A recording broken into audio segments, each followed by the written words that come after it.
आज मला एका भावड्याने विचारलं की अनेक लोक उपवास का पकडतायत आणि अनवाणी का चालतायत.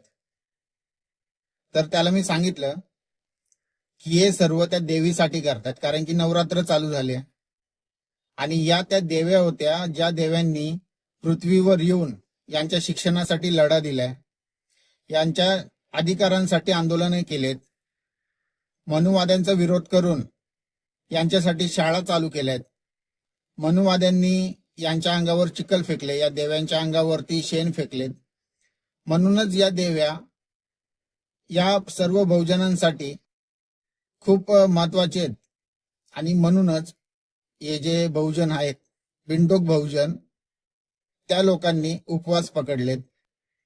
त्यांच्यासाठी अनवाणी ते चालत असतात. एवढी श्रद्धा फक्त त्या देव्यांसाठी, कारण की त्या देव्यांनी यांच्या अधिकारांपासून, यांच्या शाळांपासून, यांच्या शिक्षणांपासून सर्व गोष्टी यांच्यासाठी त्यांनी केल्यात.